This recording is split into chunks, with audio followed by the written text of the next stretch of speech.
வணக்கம். மாவீரன் கர்ணன். மாண்புகளால் மகத்துவம் கண்ட மகோன்னதர்களை மறைக்கவும் முடியாது.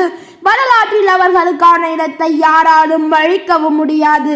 அந்த வரிசையில் வாய்ப்பும் வளமையும் மறுக்கப்பட்ட போதும் தன் வல்லன்மையால் குன்றின் மேலிட்ட விளக்காய் என்றும் பிரகாசிப்பவன் தர்மத்தாயின் தவ புதல்வன் மாவீரன் கர்ணன்.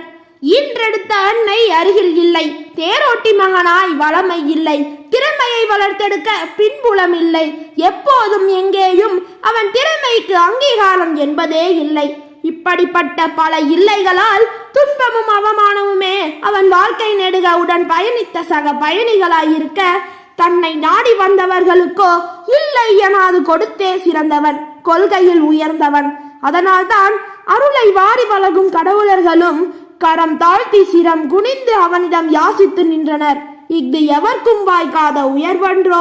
வீரத்தாலும் தீரத்தாலும் படை பராக்கிரமத்தாலும் பகட்டான வாழ்க்கையாலும் அதிகார மமதையாலும் தாம் பெருமை அடைந்து விட்டதாய் புகழ் எய்தியதாய் வாழ்ந்து படியும் விட்டில் பூச்சிகள் மத்தியில் விடியலை வழங்கும் மாதவனாய் அன்று மட்டுமல்ல என்றுமே அறத்தின் காவலனாய் வலம் வருபவன் கர்ணன். கொடை என்றால் கர்ணன், கர்ணன் என்றால் கொடை. யுகம் யுகமாய் வழங்கி வரும் இந்த ஏகாந்த மொழிகளே அவனது நிலையான இருப்பை நமக்கு உணர்த்தும். கொடுப்பதால் ஏற்படும் மனநிறைவை, அழிவற்ற தன்மையை மாந்தருக்குள் வித்தாய் விதைத்து விருட்சமாக்கும்.